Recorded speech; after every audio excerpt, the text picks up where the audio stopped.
அதுல ஒருத்தர் வந்து பாத்தீங்கன்னா எப்படியாவது ஸ்மோக்கிங் வந்து குவிட் பண்ணணும் அப்படின்னு சொல்லிட்டு ஆசைப்படுறாரு. அதுக்காக வந்து பாத்தீங்கன்னா உள்ள போறாரு. பட் 2 மினிட்ஸ் கூட ஆகல, அதுக்குள்ள அவருக்கு வந்து மறுபடியும் ஸ்மோக் பண்ணணும்னு ஆசை வந்துருது. சோ அப்படியே வந்து அந்த சிகரெட் எடுக்கிறாரு, லைட்டர்ல ஆன் பண்றாரு. பட் லைட்டர் வந்து பாத்தீங்கன்னா ஒர்க்கே ஆகல. இப்ப பேக் திறக்கிறாரு, நிறைய லைட்டர்ஸ் எடுத்து லைட் பண்றாரு. பட் அப்பயும் பாத்தீங்கன்னா அது எரியவே இல்ல. சரி ஓகேன்னு சொல்லிட்டு ஸ்டவ் ஆன் பண்றாரு. அதுலயும் வந்து பாத்தீங்கன்னா பத்த வைக்கவே முடியல. என்னதான் பண்றது அப்படின்னு சொல்லிட்டு கடைசியா வந்து பாத்தீங்கன்னா உள்ள இருந்து ஒரு மிகப்பெரிய மிஷின் எடுக்கிறாரு. அந்த மிஷின் எடுத்து ஆன் பண்றாரு.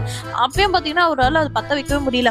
கடைசியா ஃபுல் ஸ்பீட்ல வச்சு ஃபுல்லா பண்றாரு. அவருடைய புருவமே பாத்தீங்கன்னா போய் பத்திட்டு போயிருந்து. பட் அப்ப கூட பாத்தீங்கன்னா அந்த சிகரெட் வந்து எரியவே இல்லை. என்னதான் பண்றது அப்படின்னு யோசிச்சுட்டு இருக்கும்போதுதான் அங்க பக்கத்துல இருக்கக்கூடிய ஒரு பால்கனியை பாக்குறாரு. அதை பார்த்த உடனே ஓகே அந்த எரிமலைக்காவது போவோம் அப்படின்னு சொல்லிட்டு அந்த இடத்துக்கு போறாரு. எரிமலை பவுன் பக்கத்துல வந்து பாத்தீங்கன்னா சோ அங்க இருக்கக்கூடிய எரி குழம்புல வந்து பாத்தீங்கன்னா அவருடைய சிகரெட்டை வைக்கிறாரு. பட் அப்ப கூட அந்த சிகரெட் பத்தி இது வெடிகுண்டு இல்லப்பா, இது வெறுகுண்டு அதுன்ற மாதிரி அவரை வந்து பாத்தீங்கன்னா அந்த சிகரெட் தூக்கியே போடுறாரு. அவர் ரியலைஸ் பண்றாரு கிட்டத்தட்ட 24 hours அவர் வந்து ஸ்மோக்கே பண்ணல. அவர் நினைச்ச மாதிரி அது சாதிச்சிடாரு. பட் அதுக்குள்ள அந்த எரி குழம்பு பட்டு அவர் இறந்து போயிடுறாரு.